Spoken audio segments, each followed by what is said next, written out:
Hi, I'm Eric Mieni, and this is Breaking New Ground. Thank you very much for watching. By the time you get your government house, many people will have worked to get it delivered to you. There will have been the government officials smoothing out all the processes necessary to get it done. There will have been the architects who will have planned the actual house. There will be the builders themselves, the developers who run the builders.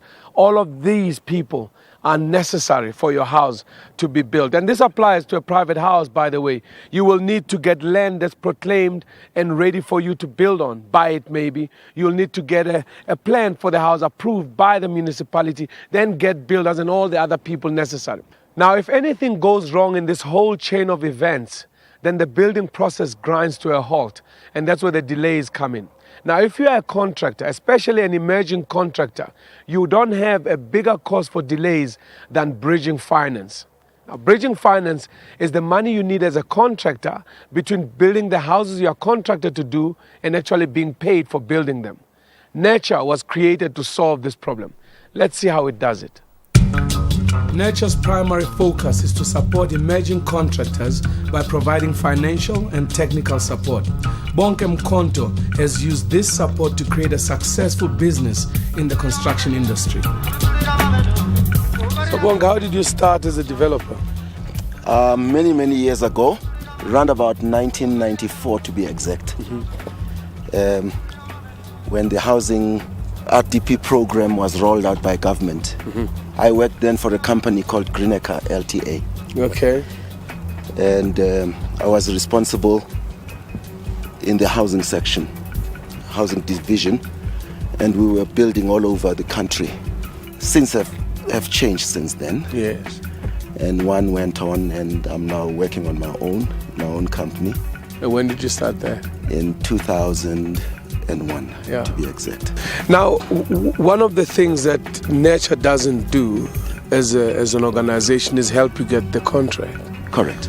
But in order to get the contract, you have to show that you have the capacity to deliver. Indeed so. How did you solve that? Well, it's the people, acquiring people with knowledge. In our establishment, we've got people who are very qualified to do the work that we're doing, and we made sure that our quality is correct and delivered at the right time. And so how many houses would you be building right now? How many are you busy with now? This project in Mpumelelo, for example, is 1,259 units. We've got another 478 in Cullinan. We're doing work in Kliptown, which are walk-ups. These are high-rise rental with an option to buy. What have those been? What have the real challenges been for you as an independent developer coming up? Not many of you, I would imagine, are black in this country now. Finance. Finance to get started.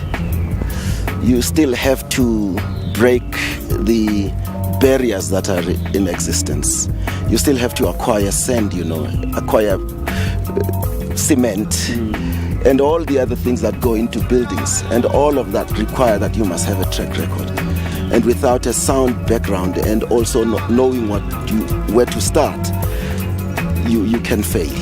You can fail very big. And where has Natura come into play here, and how has it been useful in any way? Natura came in that you have milestones. Say you do foundations. The Department of Housing will pay for foundations once completed. However, before you can lodge your claim, you must pay your workforce. Yes. And this happens in tranches of a fortnightly basis. And you get stuck if you don't have such bridging finance.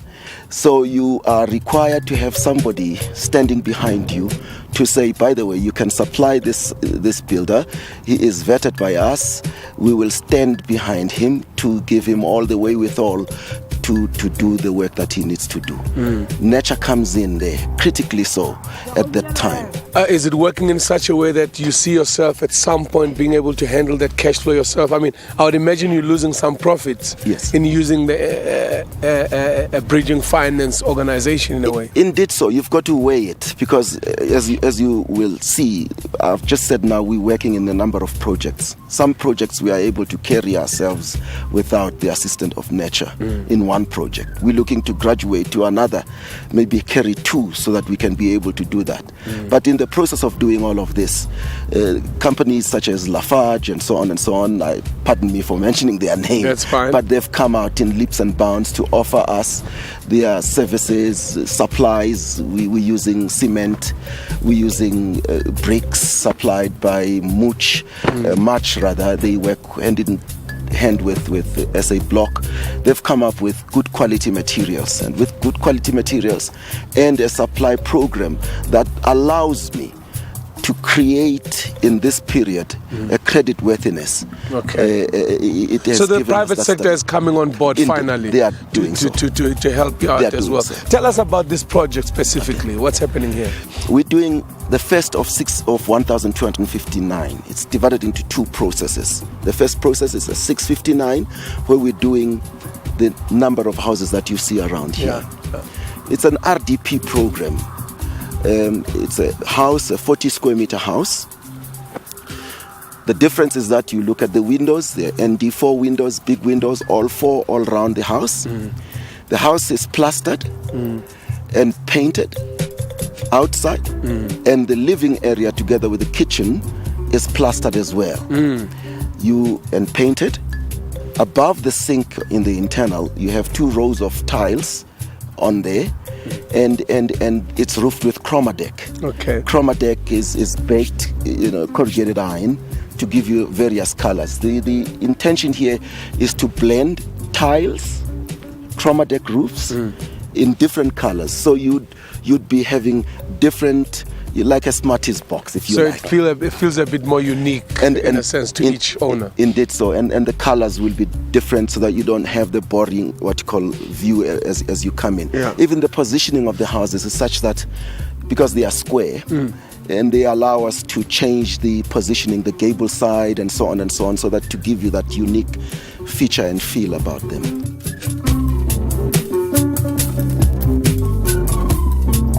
What are the particular challenges of this site here? Mainly, it's clay. The condition here, the clay is very, very deep. And we've had to design a special foundation to take care of that. Does that affect the price of the house when you have to do that? It does. Okay. And for that, provision is made by the government to take care of that. You get an additional 15% from the ordinary foundations you'd have had to construct. Yeah. There's a special steel here, there's the cost of the engineer, and all of the things that go with it. And obviously Nature's Bridging Finance will take that into account as well. We'll take that into account as we go, yes indeed. Okay.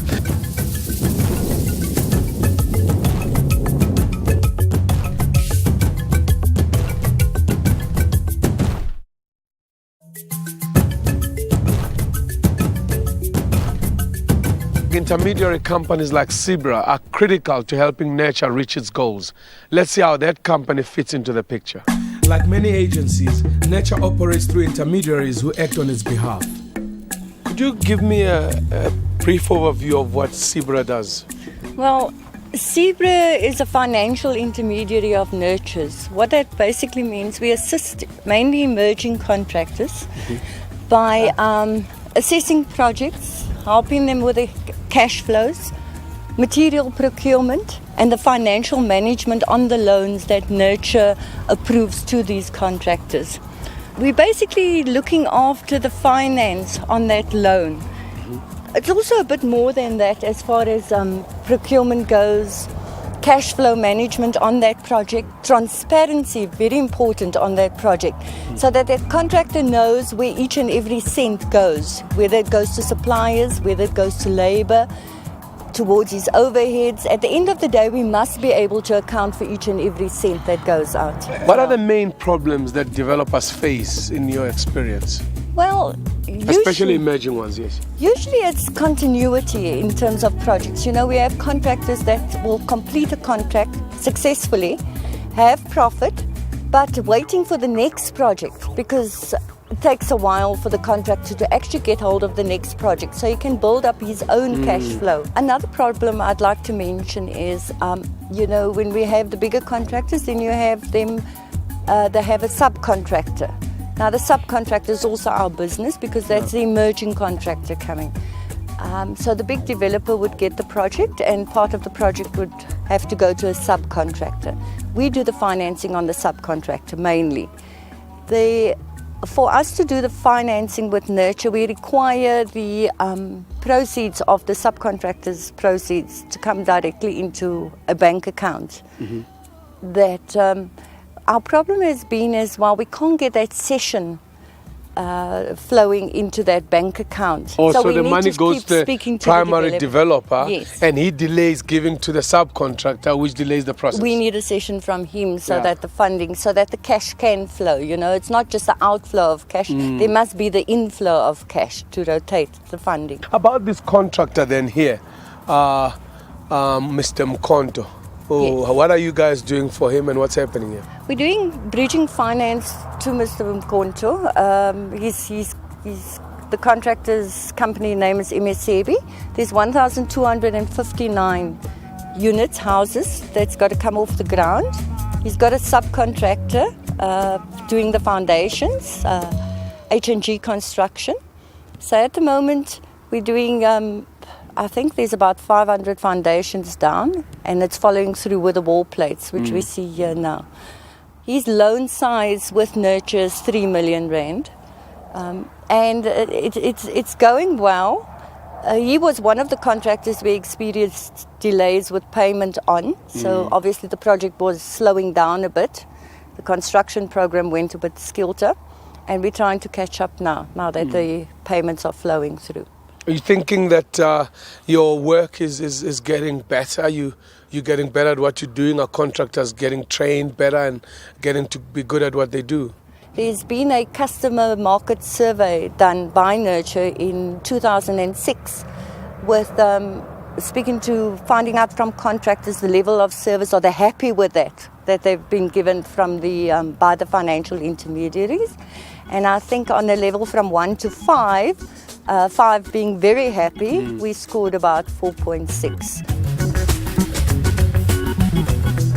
According to the Breaking New Ground strategy, houses are not enough to develop an integrated human settlement. You need roads, sewage systems, schools, clinics. You need electricity. All of these things are known as infrastructure. Is Nurture involved with these? And if so, how? Let's take a look. In addition to providing support to housing developers, Nurture also assists contractors who work in the development of infrastructure. Richard, what got you interested in infrastructure development? Yes, I started a long time ago. I was working as a subcontractor, other the contractors.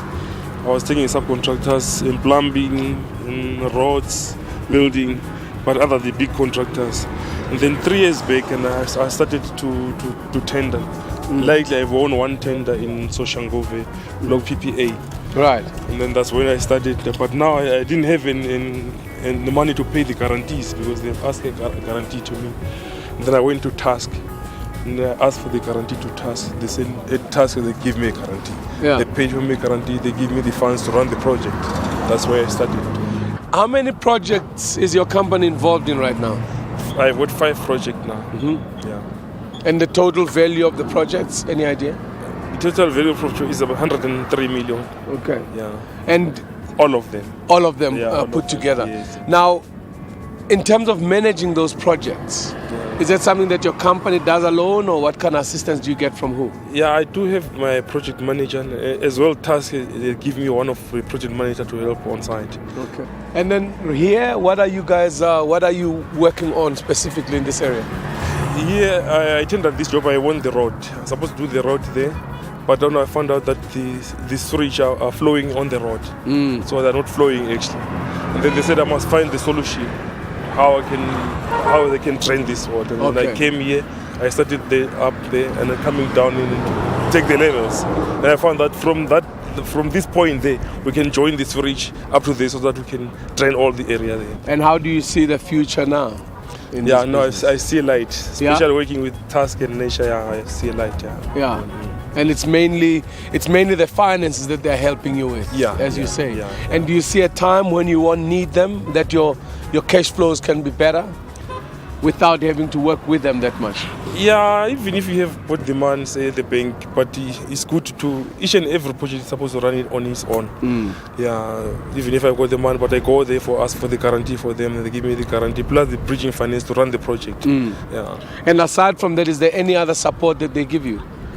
Yeah, a lot of support. Really. Okay. In terms of the business itself? Yeah, it's in terms of the business. Yes. Okay. Yes. All right. Well, thanks for talking to us here on BNG. Okay. Okay.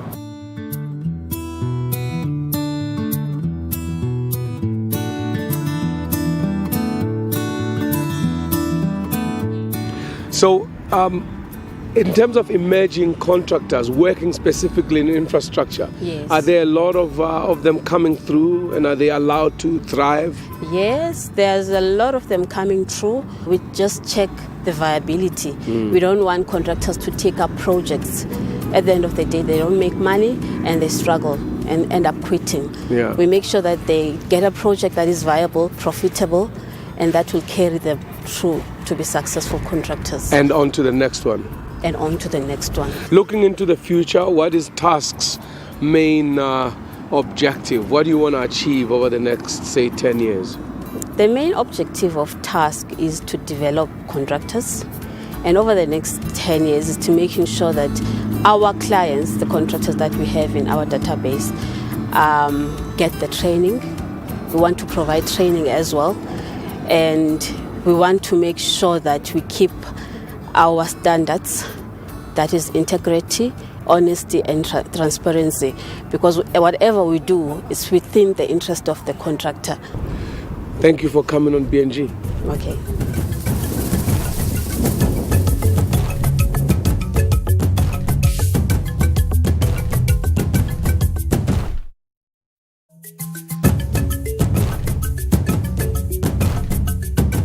Natura hasn't only contributed to the building of houses and infrastructure in the country, it's also helped create viable black construction companies, which is an important thing in this day and age. But has it done enough? What brought it about? To answer these questions is the Natura CEO, Mr. Cedric de Beer. Welcome to the show. Good morning, thank you.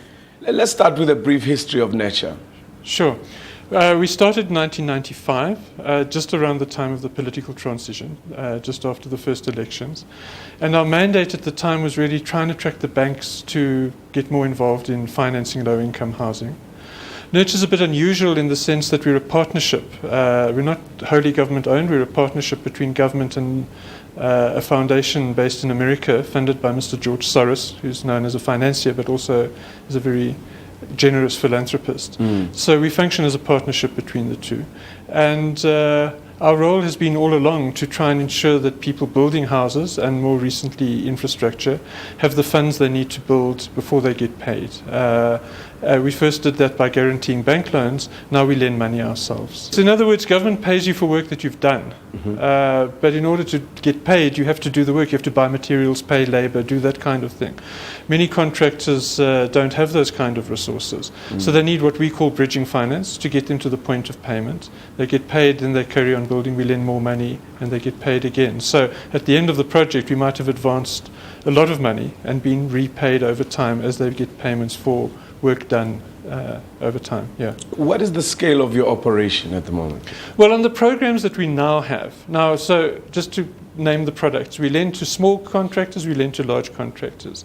We lend to people building subsidy housing, BNG housing, affordable housing up to a price of, say, about 350 or 400,000 rand. And for the last few years also, people building clinics, creches, local roads, community infrastructure that's necessary to turn homes into, or houses into homes, let's call it that. On our current programs, we've lent to nearly 1,950 contractors over the last 5 years, 1.1 billion rands worth of lending, 7 billion rands worth of projects. And since inception, 200,000 houses have been built with funds lent by Nurture.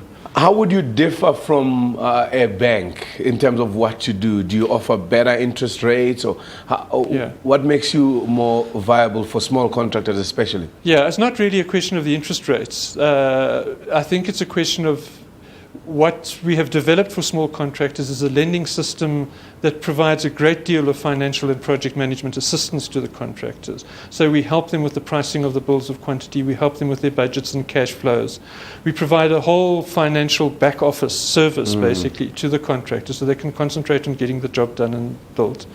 And we lend without any security in most cases, certainly for small contractors. And that is something that banks just can't do. And they can't manage the very intensive support that we give. For banks, that's not a viable proposition, really. How does a contractor or a developer qualify for your kind of loans? Really, the essence is they have to have a contract. In other words, they have to have a contract to build, generally a contract of at least R1 million in value. Because otherwise it's difficult to make money out of it. We need to know that the project is viable. We will do the assessment and ensure that the contractor can finish the job and make a profit at the end, because that's important. We don't want to finance failure, we want to finance success. And then we need to have a sense that they can do the construction. So we will evaluate prior work that they've done. But we don't take into account necessarily poor credit records. We don't take into account their ability to provide security. And we're not particularly focused on the size of their balance sheet. It's really a question of, is the project successful? Because our security comes in controlling the cash in the project and making sure it only goes to pay for the project. And at the end, the contractor can pay us and walk away with profit. What have been the challenges for you guys since '95?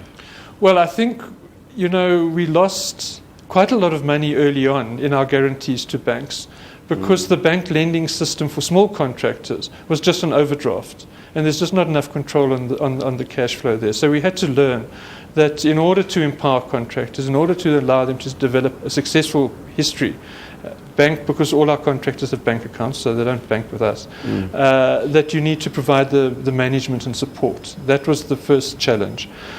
I think from time to time, contractors do experience some difficulties where there are problems with payments from the provincial governments that are due to pay them, and that slows down projects. There's a major challenge at the moment with escalation in material prices, because we all know that that's happening very fast. And the danger is that you suddenly find yourself without enough money to complete the project because the material is more expensive than you expected. So we help them to negotiate an escalation clause with the employer. When you look back at Nature's history, what brings the broadest smile to your face? Apart from the product, the fact that we really have helped quite a large number of people become successful entrepreneurs.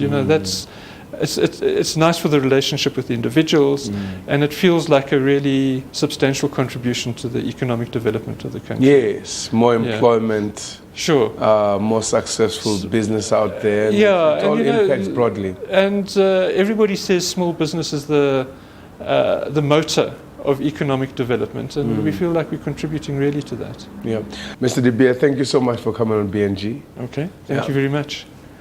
Thank you very much. This was another edition of Breaking New Ground. Please join us again next week at the same time, 10 p.m. right here on SABC2. From me, Eric Mieni, and the BNG team, so long.